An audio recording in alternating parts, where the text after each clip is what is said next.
Bonjour. Au menu de ce nouveau numéro des Pépites de Valérie Coquin, un roman, La Belle Époque, publié par Nathan de Villars aux éditions Saint-Martin.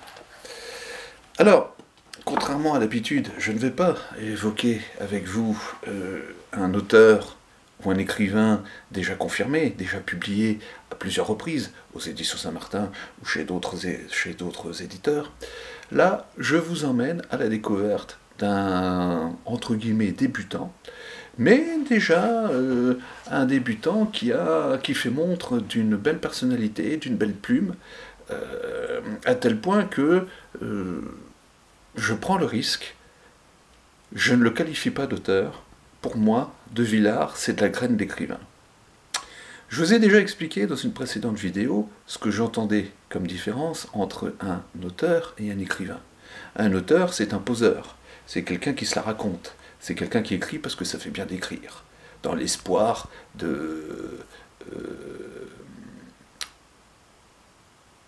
d'épater ses amis, ses copains, ses connaissances, enfin.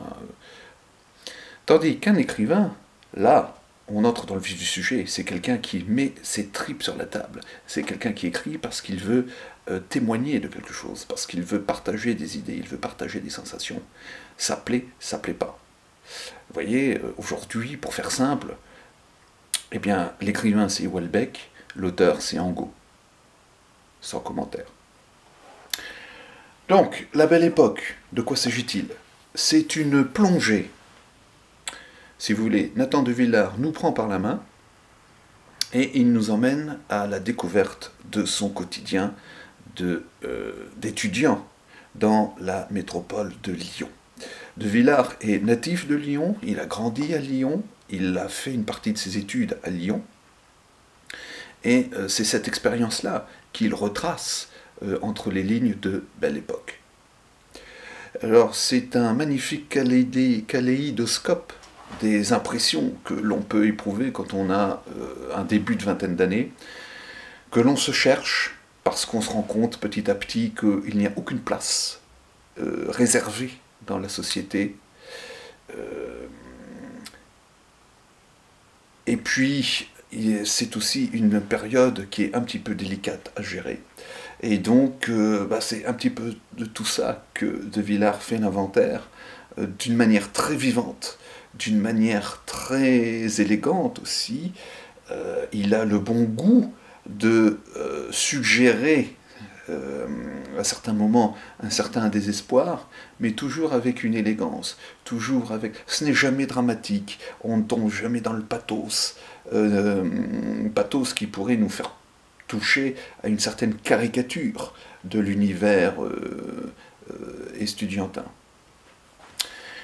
Alors je pense que lire aujourd'hui Belle Époque, la Belle Époque, c'est faire preuve d'un beau caractère, c'est faire preuve d'une indépendance d'esprit, parce que De Villars est tout sauf conformiste. Ce n'est pas une ode au conformisme. Ah, nous, les pauvres étudiants, gna gna gna gna gna. Non, là, ce sont des adultes, ils sont graves, ils sont confrontés, ils se prennent en pleine face la brutalité de la société actuelle, et pour l'instant, ils sont un peu groggy, ils sont un peu bon sang, c'est ça.